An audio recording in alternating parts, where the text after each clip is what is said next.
dan saya ingin menyentuh atas butiran 020600 farmasi dan bekalan kesihatan awam, butiran 040300 penyelidikan dan 060300 penguatkuasaan farmasi. Seperti yang telah pun dibangkitkan malam ini oleh beberapa ahli parlimen, saya juga ingin menyentuh atas isu vape. Sebab industri vape ini di Malaysia sekarang amat besar. Mula masuk dalam tahun 2009, industri ini telah pun berkembang menjadi satu industri yang cukup besar. Ada satu estimate Tan Sri bahawa pasaran vape di Malaysia hari ini adalah, ataupun dalam tahun 2014 adalah 2.8 bilion ringgit, Tan Sri. Dan juga kita mengetahui menerusi berbagai laporan yang kita baca hari ini, Malaysia sekarang mempunyai 1 juta vapor di Malaysia, iaitu yang kedua terbesar di antarabangsa in the world selepas Amerika Syarikat. Dan di Malaysia juga kita ada sekarang lebih daripada 1,000 penjual vape dan beratus jenis keluaran flavor yang dikeluarkan oleh syarikat-syarikat tempatan. Ini industri vape telah pun menjadi satu industri yang amat besar yang memerlukan dasar yang meneliti yang seluruh sekarang di Malaysia. Seperti yang Gopeng membawakan tadi, beliau telah pun mengatakan bahawa dan bertanya kenapa ada double standard. Kalau kita lihat daripada segi rokok, racun ataupun toxicity daripada rokok jauh lebih berbahaya daripada vape. Tetapi pada masa yang sama, kita melihat ada dua standard, di mana rokok boleh dijual di merata-rata tempat, tetapi mengikut pengetahuan saya, vape ini, e-liquid ini masih ada keliruan. Dan ini saya ingin bertanya kepada Kementerian Kesihatan untuk penjelasan, iaitu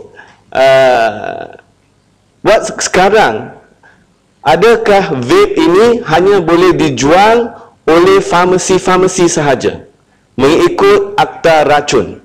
Sebab ini bercanggah dengan kenyataan kabinet yang dikeluarkan beberapa hari lalu bahawa kerajaan tidak akan mengharamkan vape ataupun jualan e-liquid ini. Ini adalah bercanggah. So saya harap bahawa kerajaan boleh memberi satu penjelasan. Tan Sri, saya sebelum ini pun seorang perokok 20 lebih tahun, dan saya memang tidak boleh berhenti pun, sehingga dan saya pun telah pun bercuba berbagai jenis cara untuk menghenti rokok, tetapi 3 bulan lalu saya sendiri telah pun menggunakan vape, dan dalam 3 minggu saya sekarang pun henti vape dan henti merokok, Tan Sri. Jadi yang saya ingin mengatakan di sini adalah melalui kajian-kajian dan pengalaman saya peribadi, saya percaya bahawa vape ini dapat membantu perokok-perokok untuk menghentikan withdrawal simptom mereka daripada merokok. Saya sekarang berasa terdapat satu misconception, dengan izin, di kalangan masyarakat awam bahawa vape ini berbahaya. Bila saya mula pun vape, ramai di antara kawan-kawan saya tanya saya, you tahu tak ini vape sangat cukup berbahaya?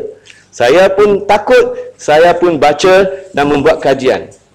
Dan di antara kajian yang saya telah pun mencari dan mendapat tahu adalah kajian daripada Public Health of England, PHE, yang dilaporkan dalam bulan Ogos tahun ini. Mereka telah pun melaksanakan satu kajian independen yang diketuai oleh Profesor Anne McNeil daripada King's College London dan Profesor Peter Hajiq, Queen's Mary University of London, dan ini adalah hasil pendapatan mereka. Headlines Okay, key findings, Tan Sri, dengan izin. Yang pertama, the current best estimate is that e-cigarettes are around 95% less harmful than smoking. 95% lebih tidak bahaya daripada merokok. Dan seterusnya dinyatakan di sini, nearly half the population, 44.8% of United Kingdom's population, tidak sedar bahawa e-cigarette ini adalah sangat kurang berbahaya daripada merokok.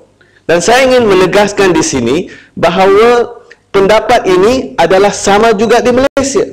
Bahawa kita salah anggap, salah sangka bahawa vape ini adalah berbahaya.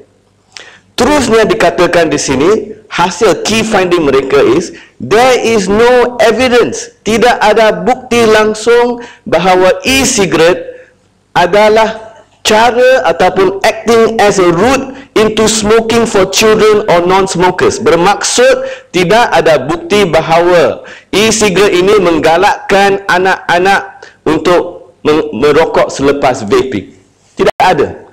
Itu tidak bermaksud saya bersetuju ataupun menyokong bahawa e-vape atau e-cigarette ini boleh digunakan oleh anak-anak muda. Tidak. Yang saya tahu, yang saya dengar adalah bahawa penjual-penjual e-cigarette ini, mereka pun mau ada kawal selia. Industri ini to be regulated supaya anak-anak muda kita under 18 tidak boleh merokok. Tidak boleh membeli vape. We all know, Tan Sri, kalau kita lihat, kita beli rokok pun, dia kata berbahaya. Ada gambar kanser, boleh membawa maut. Tapi beli juga. Jadi, saya nak teruskan juga di sini, di dalam kenyataan hasil kajian di sini, dinyatakan, most of them who are using the devices to help them quit smoking, seperti saya, yang saya telah pun mengguna vape untuk henti merokok atau melarang mereka balik untuk merokok. It provides reassurance and that very few adults and young people who never smoke are becoming regular e-cigarette users. Tan Sri, saya juga ingin ya boleh. Ya Muhammad, jauh malam dah kita ni. Berbahaya juga pada kesihatan kalau tidak ada rehat.